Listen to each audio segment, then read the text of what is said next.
Hello नमस्कार जय हिंद दोस्तों, मैं हूं चंद्रिका प्रसाद। इस वीडियो में हम सॉल्व करेंगे दोस्तों यूपी टीजीटी और पीजीटी के लिए पॉलिटिकल साइंस का प्रैक्टिस सेट। इस प्रैक्टिस सेट में कुल 62 क्वेश्चन शामिल हैं और इसके सारे क्वेश्चन एक से बढ़कर एक हैं। इस वीडियो को आप शुरू से लेकर अंत तक जरूर देखिए। यह वीडियो आपकी तैयारी में और आपकी सफलता में सहायक सिद्ध होगी। चलिए वीडियो शुरू करते हैं। अगर आपने अभी तक हमारे चैनल को सब्सक्राइब नहीं किया है तो अभी सब्सक्राइब कर लीजिए और वीडियो को लाइक कर दीजिए। हमारा चैनल यूट्यूब के उन बेस्ट चैनलों में से एक है जो केवल यूपी टीजीटी और पीजीटी की तैयारी कराता है दोस्तों। इस प्रैक्टिस सेट का पहला क्वेश्चन है, 1906 में स्थापित मुस्लिम लीग की नीति में निम्नलिखित में से कौन से उद्देश्य शामिल नहीं थे। ऑप्शन में दिया है पहला द्विराष्ट्र सिद्धांत, दूसरा है पृथक पाकिस्तान की मांग, तीसरा है भारत का सांप्रदायिक विभाजन और चौथा है उपर्युक्त सभी।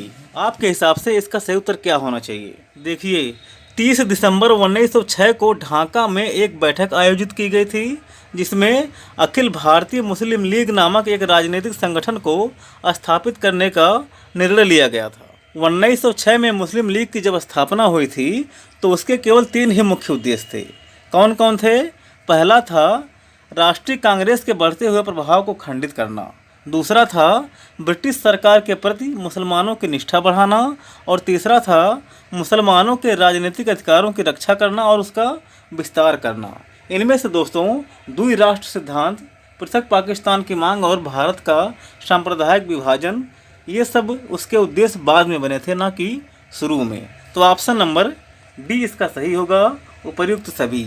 ये सभी कारण बाद में हुए थे, ना कि जब यह स्थापित हुआ था। आप इसे याद रखेंगे। फिर अगला क्वेश्चन है, निम्नलिखित में भारत में राष्ट्र निर्माण की मुख्य समस्याएं कौन सी हैं? इसमें दिया है निर्धनता, निरक्षरता, मजदूर संघ, भ्रष्टाचार, क्षेत्रीय राजनीतिक दल और आतंकवाद। तो इसका सही उत्तर क्या होगा? इनमें से भारत में राष्ट्र निर्माण की समस्याओं में शामिल हैं निर्धनता, निरक्षरता, भ्रष्टाचार और आतंकवाद। मजदूर संघ और क्षेत्रीय राजनीतिक दल ये भारत के राष्ट्र निर्माण की समस्याओं में शामिल नहीं हैं। ये उसको समाधान करने के लिए या सरकार बनाने के लिए या एकता स्थापित करने के लिए हैं। तो पहला, दूसरा, चौथा और छठवां, ऑप्शन नंबर सी वाला इसका सही उत्तर होगा दोस्तों। ऑप्शन नंबर सी, पहला, दूसरा, चौथा और छठा। तो आप इसको याद रखेंगे। बढ़ते हैं आगे। फिर अगला क्वेश्चन है दोस्तों, इटली में फांसीवाद के उदय का क्या परिणाम था? इसमें दिया है पुनर्जागरण का, प्रथम विश्व युद्ध का, नेपोलियनिक युद्ध का या औद्योगिक क्रांति का। तो इसका सही उत्तर क्या होगा? किस कारण से या किसके परिणाम स्वरूप इटली में फांसीवाद का उदय हुआ? तो यह था दोस्तों प्रथम विश्व युद्ध के परिणाम स्वरूप। ऑप्शन नंबर बी वाला इसका सही है। प्रथम विश्व युद्ध के बाद इटली में फांसीवाद का उदय हुआ। प्रथम विश्व युद्ध के परिणाम स्वरूप इटली की दशा बहुत ही दयनीय हो गई थी। इसलिए इटली के लोगों ने फासिस्टवादी नेताओं को देश की सत्ता सौंपी और इटली में फांसीवाद का उदय हुआ। तो ऑप्शन नंबर बी इसका सही है, आप इसको याद रखेंगे। फिर अगला है, नाजीवाद का जनक था या थी? तो नाजीवाद का जनक कौन था इनमें से बताना है। ऑप्शन में दिया है इंदिरा गांधी, मुसोलिनी, हिटलर या लेनिन। तो फांसीवाद का जनक था हिटलर और नाजीवाद का मुसोलिनी। तो ऑप्शन नंबर सी इसका सही है, हिटलर। 1920 में दोस्तों हिटलर ने नेशनल सोशलिस्ट पार्टी यानी कि नाजीवादी दल की स्थापना की और 1933 में जर्मनी का प्रधानमंत्री बना। उसके बाद इसने एक राष्ट्र एक नेता का नारा दिया था। तो नाजीवाद का जनक हिटलर था, आप इसको याद रखेंगे। फिर अगला क्वेश्चन है, फांसीवादियों के अनुसार जनतंत्र का सर्वाधिक वास्तविक रूप निम्नलिखित में से किसके द्वारा चलाई जाने वाली सरकार में पाया जाता है? इसमें दिया है अभिजात वर्ग, जंगखोर, जनतंत्रवादी या अराजकतावादी। तो इसका सही उत्तर क्या होगा? ऑप्शन नंबर पहला इसका सही है दोस्तों, अभिजात वर्ग। फांसीवाद दोस्तों संकट में फंसे पूंजीवादी वर्ग की विचारधारा है। इसलिए फांसीवादियों के अनुसार जनतंत्र का सर्वाधिक वास्तविक रूप अभिजात वर्ग के द्वारा चलाई जाने वाली सरकार में पाया जाता है। फांसीवाद का अर्थ उन तानाशाहीपूर्ण शासनों से समझा जाता है जो मुसोलिनी के नेतृत्व में 1922 में इटली में स्थापित हुई थी। तो ऑप्शन नंबर पहला इसका सही है, आप उसको याद रखेंगे। फिर अगला क्वेश्चन है, फांसीवाद विश्वास करता है इनमें से किसमें? कि फांसीवाद विश्वास करता है कि राज्य दल से श्रेष्ठ है। राज्य, ऑप्शन नंबर बी वाला इसका सही है, राज्य सबसे श्रेष्ठ है, दल से भी श्रेष्ठ है राज्य। तो ऑप्शन नंबर बी इसका आप इसको याद रखेंगे। फांसीवाद इसी में विश्वास करते हैं। क्यों विश्वास करते हैं? फांसीवाद एक सर्वाधिकारवादी विचारधारा है जो मानव जीवन के प्रत्येक आयाम पर नियंत्रण का दावा करता है। यह दल की तुलना में राज्य को प्राथमिकता देता है। तो दल से श्रेष्ठ क्या है? राज्य। यह है फांसीवाद का मूल आधार। फिर अगला क्वेश्चन है दोस्तों, भारतीय संविधान निर्मात्री परिषद की प्रथम बैठक कब हुई थी? यानी कि संविधान सभा की पहली बैठक कब हुई थी? तो 9 दिसंबर 1946 को हुई थी। ऑप्शन नंबर डी वाला इसका सही है। 9 दिसंबर 1946 को संविधान सभा की पहली बैठक हुई थी और डॉक्टर सच्चिदानंद सिन्हा को 9 दिसंबर को अस्थायी रूप से अध्यक्ष बना करके संविधान निर्माण का कार्य शुरू किया गया था। लेकिन 2 दिन के बाद 11 दिसंबर 1946 को डॉक्टर राजेंद्र प्रसाद को अस्थायी रूप से अध्यक्ष बनाया गया था। तो ऑप्शन नंबर डी इसका सही है, आप जानते भी होंगे। फिर अगला क्वेश्चन है, निम्नलिखित में से कौन सी क्रांति राज्य की उत्पत्ति के दैवी सिद्धांत के पतन का कारण नहीं है? इसमें दिया है 1789 की फ्रांसीसी क्रांति, 1857 की भारतीय क्रांति, 1776 की अमेरिकन क्रांति और 1688 की इंग्लैंड की क्रांति। तो इसका सही उत्तर क्या होगा? ऑप्शन नंबर बी वाला इसका सही है दोस्तों। 1857 की भारतीय क्रांति यानी कि 1857 का विद्रोह राज्य की उत्पत्ति के पतन के लिए जिम्मेदार नहीं है।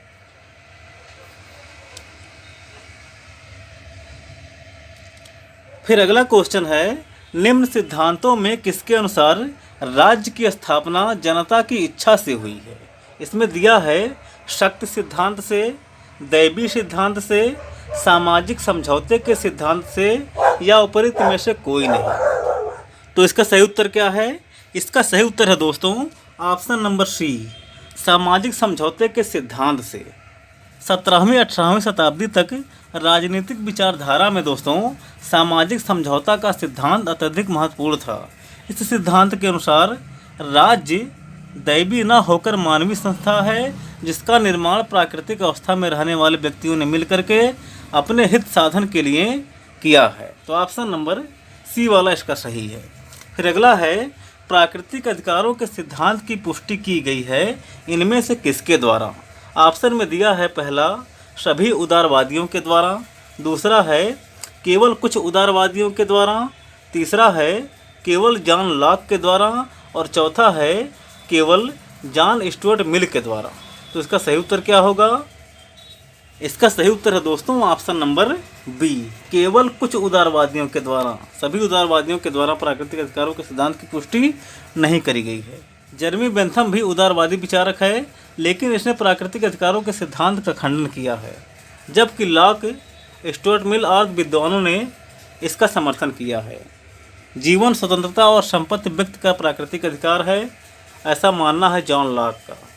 तो इसका सही उत्तर होगा केवल कुछ उदारवादियों के द्वारा प्राकृतिक अधिकारों के सिद्धांत की पुष्टि की गई है।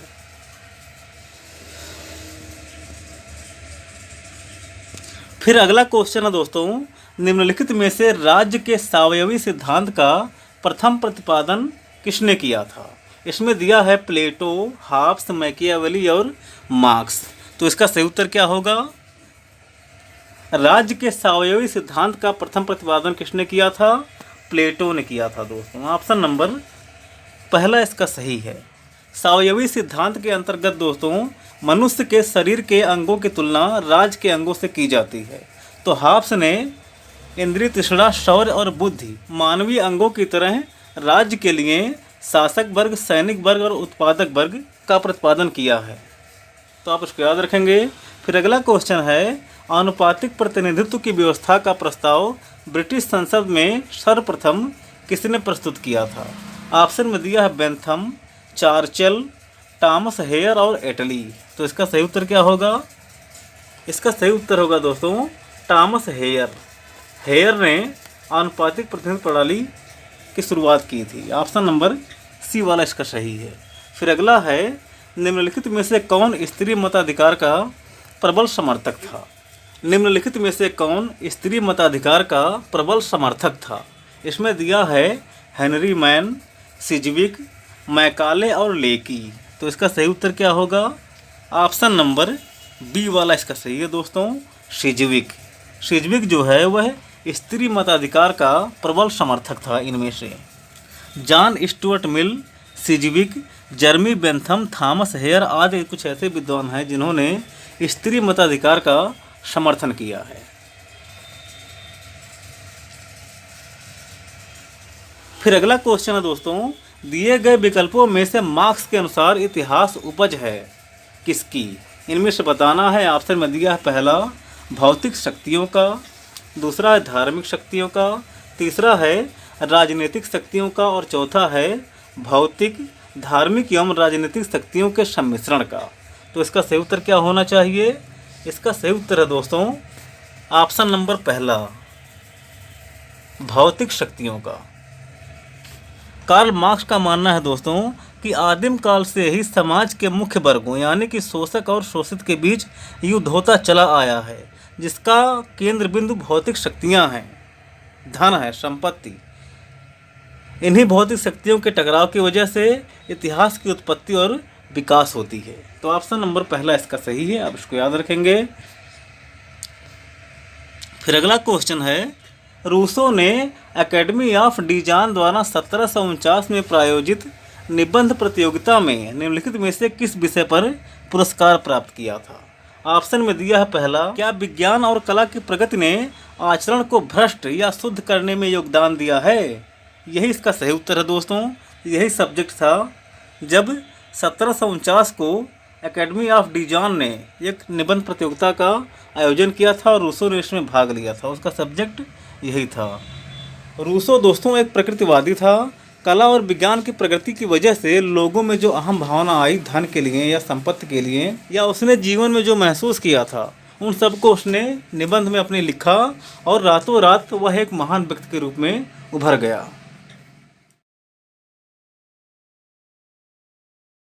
फिर अगला क्वेश्चन है दोस्तों, निम्नलिखित में से यह कथन किसका है कि मनुष्य राज्य की आज्ञा का पालन इसलिए करता है क्योंकि वह जानता है कि अवज्ञा से होने वाले अहित की तुलना में आज्ञा पालन अधिक उपयोगी है। ऑप्शन में दिया है डेविडसन, शेबाइन, बेंथम और वेपर। तो इसका सही उत्तर क्या है? ऑप्शन नंबर सी वाला इसका सही है दोस्तों। बेंथम दोस्तों कानून का बहुत बड़ा ज्ञाता था और विधि के शासन का समर्थक था। प्राकृतिक अधिकारों में उसको कोई रुचि नहीं थी। ऑप्शन नंबर सी इसका सही है, बेंथम ने ऐसा कहा है। फिर अगला क्वेश्चन है, यह कथन किसका है? राजकीय सहायता व्यक्ति के आत्मविश्वास के भाव को नष्ट कर देती है, उसके उत्तरदायित्व को दुर्बल बनाती है और चरित्र के विचार को कुंठित कर देती है। ऑप्शन में दिया है जेम्स मिल, लास्की, जे.एस. मिल और फ्रीमैन। तो इसका सही उत्तर क्या है? ऑप्शन नंबर सी इसका सही है, जे.एस. मिल। जॉन स्टुअर्ट मिल का यह विचार है दोस्तों।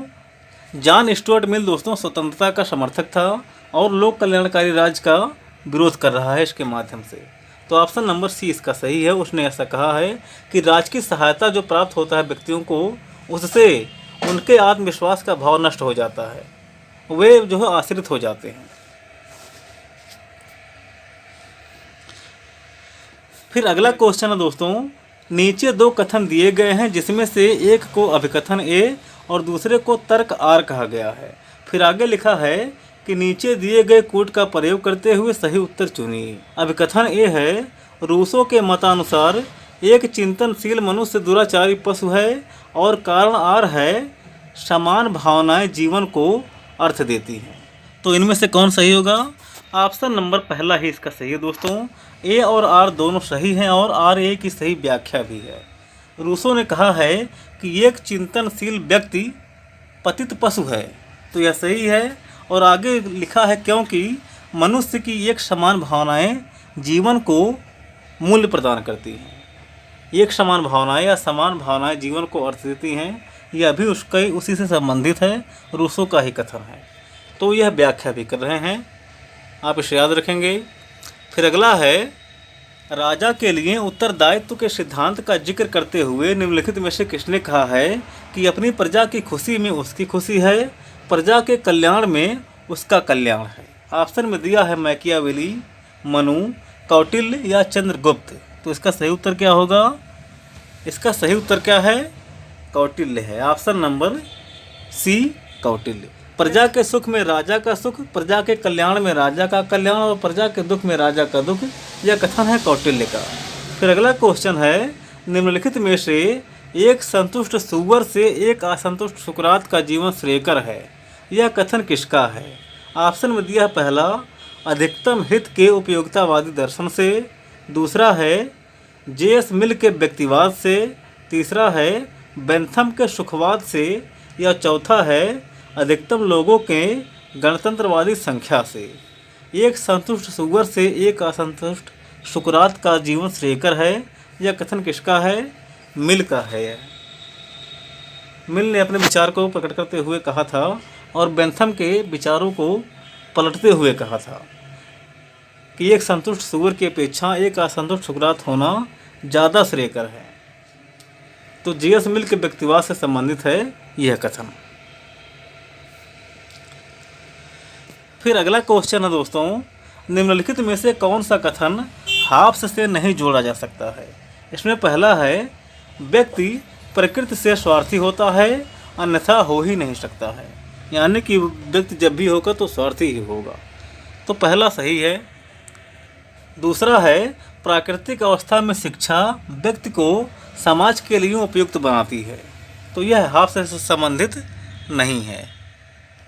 फिर अगला है, व्यक्ति स्वयं के लिए वे सभी सुख ला सकते हैं जो वे चाहते हैं। फिर अगला है, संपूर्ण राज्य भक्ति सहमति पर ही निहित है। तो पहला, तीसरा और चौथा ये तीन हाब्स से संबंधित हैं डायरेक्ट। तो ऑप्शन नंबर बी वाला इसका सही है। बी वाला हाब्स के साथ नहीं जोड़ा जा सकता है। फिर अगला क्वेश्चन है दोस्तों, निम्नलिखित में से यह कथन किसका है कि संसदीय शासन व्यवस्था में मंत्रिमंडलीय उत्तरदायित्व की ओट में नौकरशाही फलती फूलती है? बहुत ही महत्वपूर्ण कथन है, परीक्षा में आया भी है। इसका सही उत्तर क्या है? ऑप्शन नंबर बी वाला इसका सही है, रैमजे म्योर। यह कथन रैमजे म्योर का है कि संसदीय शासन व्यवस्था में मंत्रिमंडलीय उत्तरदायित्व की ओट में नौकरशाही फलती फूलती है। फिर अगला क्वेश्चन है, संयुक्त राज्य अमेरिका के राष्ट्रीय विधानमंडल के रूप में किसे जाना जाता है? ऑप्शन में दिया है संघीय संसद, डायट, संसद या कांग्रेस। तो इसका सही उत्तर क्या होगा? अमेरिका के राष्ट्रीय विधानमंडल को क्या कहा जाता है? कांग्रेस कहा जाता है। ऑप्शन नंबर डी इसका सही है। फिर अगला क्वेश्चन है, एक व्यवस्थापिका जो मंत्रिमंडल के समक्ष निर्बल तथा एक मंत्रिमंडल जो राज्याध्यक्ष के समक्ष निर्बल है, यह कथन किस देश की मंत्रिमंडलात्मक शासन व्यवस्था की विशेषता की ओर इंगित करता है? ऑप्शन में दिया है नेपाल, जापान, कनाडा और फ्रांस। तो इसका सही उत्तर क्या है? ऑप्शन नंबर डी वाला इसका सही है दोस्तों, फ्रांस। फ्रांस में दोस्तों संसदीय और अध्यक्षीय शासन प्रणालियों का मिश्रण पाया जाता है और दोनों का प्रभाव बराबर रहता है। इसीलिए कहा गया है कि एक व्यवस्थापिका जो मंत्रिमंडल के समक्ष निर्बल है तथा एक मंत्रिमंडल जो राज्याध्यक्ष यानी कि राष्ट्रपति के समक्ष निर्बल है, यह विशेषता है फ्रांस के संविधान की। फ्रांस के विशेषता है ये।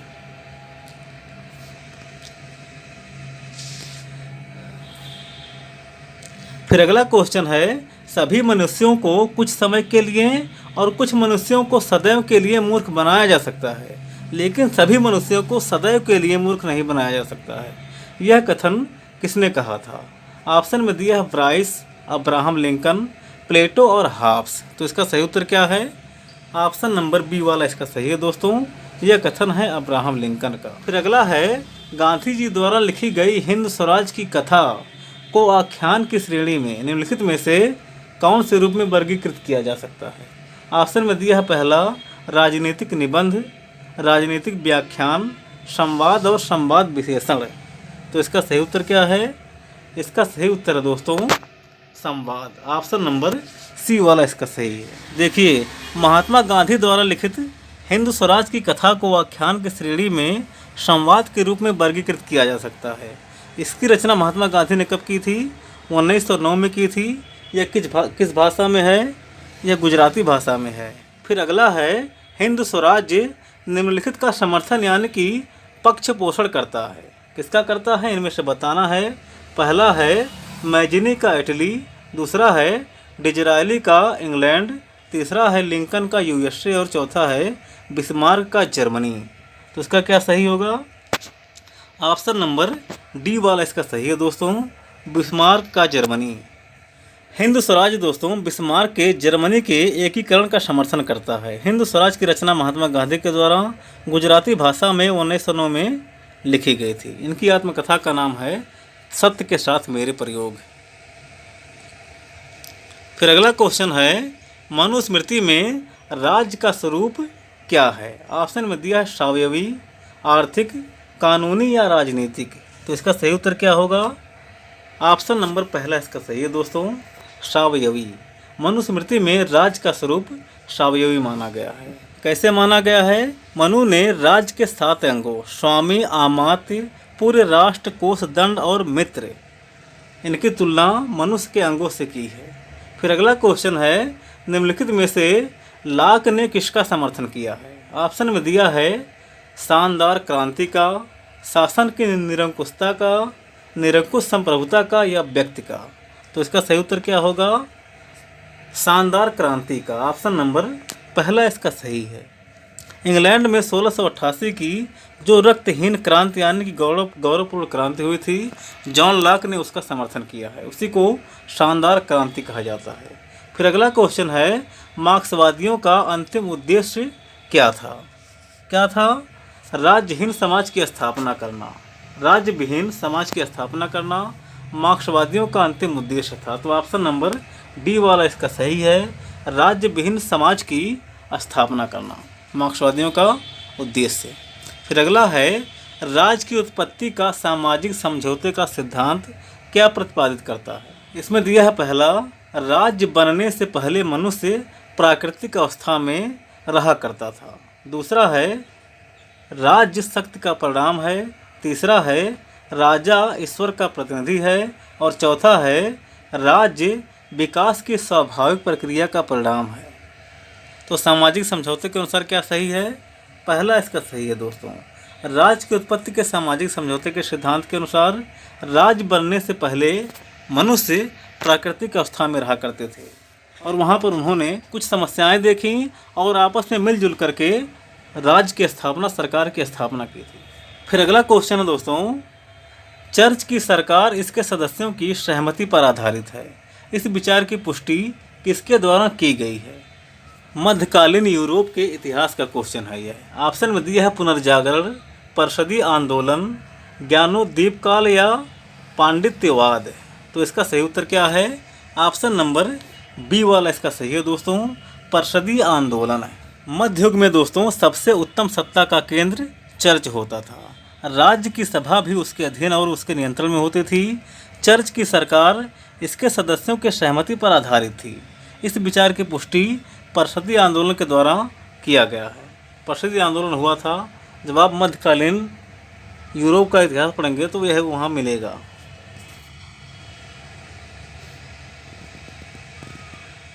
फिर अगला क्वेश्चन है दोस्तों, निम्नलिखित युग्मों में से कौन सा एक सही सुमेलित नहीं है? इसमें दिया है पहला, अनुच्छेद 14 विधि के समक्ष समानता। तो पहला सही सुमेलित है। फिर अगला है अनुच्छेद 21 प्राण एवं दैहिक स्वतंत्रता का संरक्षण।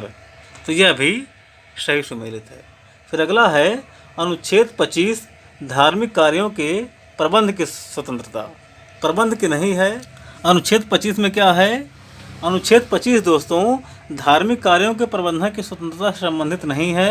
यह अंतःकरण और धर्म को अबाध रूप से मानने और उसके आचरण से संबंधित है। तो यही इसका सही उत्तर होगा।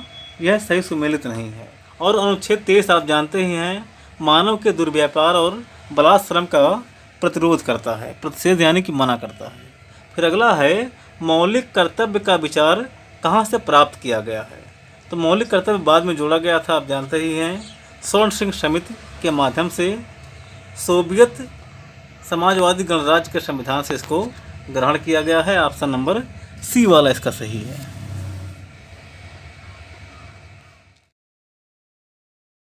फिर अगला क्वेश्चन है दोस्तों, भारतीय संविधान के किस अनुच्छेद के अंतर्गत कोई नागरिक अपने मौलिक अधिकार की रक्षा के लिए उच्च न्यायालय में याचिका दायर कर सकता है? ऑप्शन में दिया है पहला अनुच्छेद 222, दूसरा है अनुच्छेद 224, तीसरा है अनुच्छेद 226 और चौथा है अनुच्छेद 228। तो ऑप्शन नंबर क्या इसका सही है? ऑप्शन नंबर सी वाला इसका सही है दोस्तों। अनुच्छेद 226 के तहत उच्च न्यायालय में और अनुच्छेद 32 के तहत सुप्रीम कोर्ट में अपने मौलिक अधिकारों की रक्षा के लिए याचिका दायर किया जा सकता है। फिर अगला क्वेश्चन है, निम्नलिखित में से कौन सा जोड़ा बीमेल है, कौन मेल नहीं खा रहा है? इसमें दिया है पहला अनुच्छेद 39A निःशुल्क विधिक सहायता, बाद में जोड़ा गया था, यह सही तरह से सुमेलित है। फिर अगला है अनुच्छेद 41 कुछ दशाओं में काम का अधिकार, तो यह भी सही तरह से सुमेलित है। फिर अगला है अनुच्छेद 51 अंतर्राष्ट्रीय शांति और सुरक्षा की अभिवृद्धि, तो यह भी सही तरह से सुमेलित है। फिर अगला है अनुच्छेद 13 विधि के समक्ष समता, विधि के समक्ष समता यह सही सुमेलित नहीं है, यह है अनुच्छेद 14 में। अनुच्छेद 13 में क्या है आप लोग कमेंट करके बताएं। बढ़ते हैं आगे। फिर अगला क्वेश्चन है, निवारक निरोध के कानून के अधीन किसी व्यक्ति को कितने दिनों तक बंदी बनाया जा सकता है? ऑप्शन में दिया है 1 माह, 2 माह, 3 माह या 6 माह। तो इसका सही उत्तर क्या होगा? ऑप्शन नंबर सी वाला इसका सही है दोस्तों, 3 माह। अनुच्छेद 22 के अनुसार दोस्तों, यदि किसी व्यक्ति को निवारक निरोध के तहत गिरफ्तार किया जाता है तो उसको 3 महीने तक बिना कारण बताए जेल में रखा जा सकता है। निवारक निरोध के कानून के तहत किसी व्यक्ति को अधिकतम 3 महीने तक बंदी बनाया जा सकता है। फिर अगला है, राज्य के नीति निर्देशक तत्व के विषय में क्या सत्य है? इसमें दिया है पहला, ये न्याय योग्य नहीं है, दूसरा है ये न्याय के योग्य हैं, तीसरा है ए और बी दोनों सही हैं और चौथा है कोई नहीं। तो इसका सही उत्तर क्या है? राज्य के नीति निर्देशक तत्व वाद्य योग्य नहीं है दोस्तों, ऑप्शन नंबर पहला इसका सही है। वाद्य योग्य का मतलब क्या होता है? इसका मतलब यह है दोस्तों कि जो भी विषय राज्य के नीति निर्देशक तत्व में शामिल हैं उनको ज़बरदस्ती न्यायालय जाकर के लागू नहीं करवाया जा सकता है। राज्य अपनी सुविधा के अनुसार उस पर काम करेगा और धीरे धीरे उसको लागू करेगा। रोजगार का अधिकार इसी में शामिल है। रोजगार का अधिकार व्यक्ति का मौलिक अधिकार नहीं है। फिर अगला क्वेश्चन है दोस्तों, निम्नलिखित में से कौन सा भारतीय संविधान का अनुच्छेद है जो सार्वजनिक सेवाओं में अवसर की समानता प्रदान करता है? तो अनुच्छेद 16 है, डायरेक्ट आप इसको याद रखिए। अनुच्छेद 16 है। अनुच्छेद 16 के तहत राज्य सार्वजनिक सेवाओं में सभी के लिए समान अवसर प्रदान करेगा। फिर अगला क्वेश्चन है, लॉर्ड सभा की अध्यक्षता कौन करता है? ऑप्शन में दिया है पहला, लॉर्ड चांसलर, स्पीकर, महान्यायवादी और प्रधानमंत्री। तो इसका सही उत्तर क्या होगा? इसका सही उत्तर है दोस्तों ऑप्शन नंबर पहला, लॉर्ड चांसलर। ब्रिटिश पार्लियामेंट यानी कि यूनाइटेड किंगडम की सर्वोच्च विधायी संस्था है लॉर्ड सभा। जैसे भारत में राज्यसभा है उसी तरह इंग्लैंड में यह है। फिर अगला है, भारतीय नागरिकों को 6 स्वतंत्रताएं कौन से अनुच्छेद के तहत दी गई हैं? ऑप्शन में दिया है अनुच्छेद 18, अनुच्छेद 19, अनुच्छेद 20 या अनुच्छेद 21। तो इसका सही उत्तर क्या है? ऑप्शन नंबर बी वाला इसका सही है दोस्तों, अनुच्छेद 19। अनुच्छेद 19 में दोस्तों 6 प्रकार की स्वतंत्रताएं नागरिकों को प्रदान की गई हैं। इसमें कौन कौन है?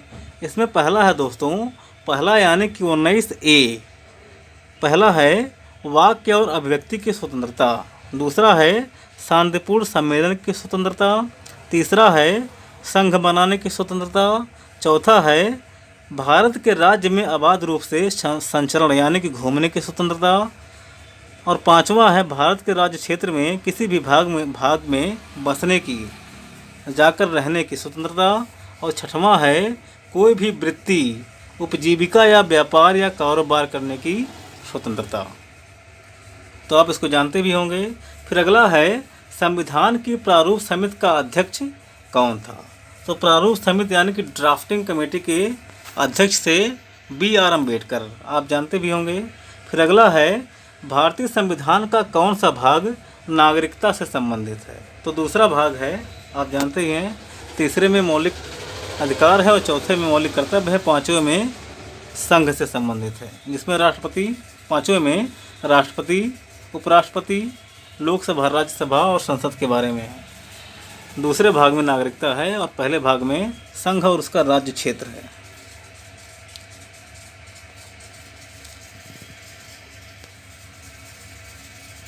फिर अगला क्वेश्चन है दोस्तों, भारतीय संविधान की कौन सी धारा भारतीय नागरिकता को स्पष्ट करती है। तो 5 से लेकर 11 तक है, ऑप्शन नंबर सी वाला इसका सही है। अनुच्छेद 5 से लेकर के अनुच्छेद 11 तक में नागरिकता के बारे में प्रावधान किया गया है, आप जानते भी होंगे। फिर अगला है भारतीय संविधान इनमें से किसका सर्वाधिक ऋणी है। इसमें दिया है पहला स्विट्जरलैंड का संविधान, दूसरा है संयुक्त राज्य अमेरिका का संविधान, तीसरा है भारतीय शासन अधिनियम 1935 और चौथा है कनाडा का संविधान। तो इसका सही उत्तर क्या होगा। इसका सही उत्तर है दोस्तों ऑप्शन नंबर सी, भारत शासन अधिनियम 1935। भारतीय संविधान में ज़्यादातर चीज़ें भारतीय शासन अधिनियम 1935 से ली गई हैं, इसीलिए सर्वाधिक ऋणी उसी का है। फिर अगला है भारतीय संविधान के किस अनुच्छेद का संबंध वित्त विधेयक से है। इसमें दिया है अनुच्छेद 260, अनुच्छेद 355, अनुच्छेद 109 और अनुच्छेद 165। तो इसका सही उत्तर क्या होगा। इसका सही उत्तर है दोस्तों ऑप्शन नंबर सी, अनुच्छेद 109। इसमें क्या है, किसी धन विधेयक को केवल लोकसभा में ही पेश किया जा सकता है। तो यह है वित्त विधेयक से संबंधित।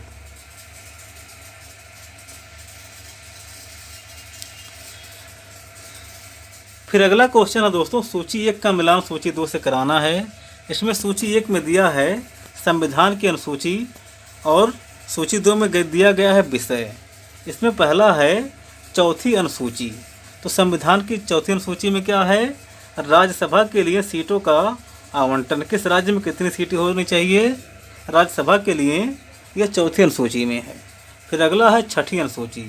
छठी अनुसूची में क्या है, जनजात क्षेत्रों के बारे में प्रावधान किया गया है छठी अनुसूची में और 5वीं में भी। फिर अगला है 8वीं अनुसूची। तो इसमें भाषा है, आप जानते भी होंगे। 8वीं अनुसूची में 22 भाषाओं का जिक्र किया गया है। फिर अगला है 9वीं अनुसूची। 9वीं अनुसूची पहले संविधान संशोधन के द्वारा जोड़ा गया था, भूमि सुधार से संबंधित है यह। तो इसका सुमेलन आप इस प्रकार से कर सकते हैं। इसमें ऑप्शन नंबर सी वाला इसका सही होगा। ए का तीसरा, बी का चौथा, सी का दूसरा और डी का पहला।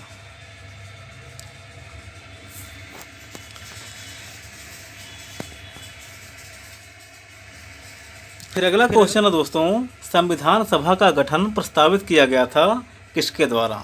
तो कैबिनेट मिशन के द्वारा किया गया था, आप जानते भी होंगे 1946 में। फिर अगला है सरकारिया आयोग किससे संबंधित है। तो केंद्र और राज्यों के संबंध से संबंधित है, ऑप्शन नंबर डी इसका सही है। सरकारिया आयोग केंद्र राज्य संबंध से संबंधित है। फिर अगला क्वेश्चन है दोस्तों, केंद्र राज्य संबंधों को विशेष रूप से किस प्रसंग में म्यूनिसिपल संबंध यानी कि नगर पालिका संबंध कहा गया है। तो वित्तीय मामलों में दोस्तों राज्य पर केंद्र के नियंत्रण के प्रसंग में, वित्तीय मामलों में राज्य पर केंद्र के नियंत्रण के प्रसंग में इसको कहा गया है। ऑप्शन नंबर बी वाला इसका सही है, म्यूनिसिपल। फिर अगला है, दिए गए विकल्पों में से किसने भारतीय संविधान को अर्धसंघी कहा है। तो केसी हुयर ने कहा है, आप जानते भी होंगे। जो लोग नहीं जानते हैं डायरेक्ट इसको याद करेंगे। केसी हुयर ने भारतीय संविधान को अर्धसंघीय कहा है। फिर अगला क्वेश्चन है दोस्तों, संविधान का कौन सा भाग केंद्र और राज्यों के संबंध का उल्लेख करता है। तो केंद्र और राज्य संबंध है किसमें, भाग 11 में है दोस्तों, ऑप्शन नंबर पहला इसका सही है। भाग 11 में केंद्र और राष्ट्र संबंध। फिर अगला क्वेश्चन है दोस्तों, दिए गए विकल्पों में से किसने संसदीय व्यवस्था की परिभाषा दी है कि संसदात्मक व्यवस्था शासन के सामयिक मूल्यांकन के साथ साथ दिन प्रतिदिन के मूल्यांकन का भी अवसर प्रदान करता है। ऑप्शन में दिया है पहला डॉक्टर बी.आर. अम्बेडकर, दूसरा है बेजहाट, तीसरा है एम.सी. छांगला और चौथा है ब्राइस। तो इसका सही उत्तर क्या है? इसका सही उत्तर है दोस्तों ऑप्शन नंबर पहला बी.आर. अम्बेडकर। यह कथन बी.आर. अम्बेडकर का है कि संसदात्मक व्यवस्था शासन के सामयिक मूल्यांकन के साथ साथ दिन प्रतिदिन के मूल्यांकन का भी अवसर प्रदान करता है। फिर अगला है दोस्तों, अमेरिका में दबाव समूहों के द्वारा दिए गए विकल्पों में से कौन सी प्रयोग की विधि लाई जाती है? तो लाभी प्रचार अमेरिका में है, यह दबाव समूह का एक प्रकार है। फिर अगला है, एक कठोर संविधान कौन है? एक कठोर संविधान वह है जिसे क्या किया जाता है, जिसको दोस्तों विधि निर्माण की सामान्य प्रक्रिया से संशोधित नहीं किया जा सकता है। ऑप्शन नंबर डी वाला इसका सही है। विधि निर्माण की सामान्य प्रक्रिया से जो संशोधित नहीं होता है उसको क्या कहते हैं? कठोर संविधान। फिर अगला है, एकात्मक व्यवस्था में क्या होता है? क्या होता है? केंद्र जो है सर्वशक्तिशाली होता है। ऑप्शन नंबर पहला इसका सही है दोस्तों। केंद्र क्या होता है? केंद्र होता है सर्वशक्तिशाली एकात्मक शासन व्यवस्था में, सब केंद्र से ही होता है।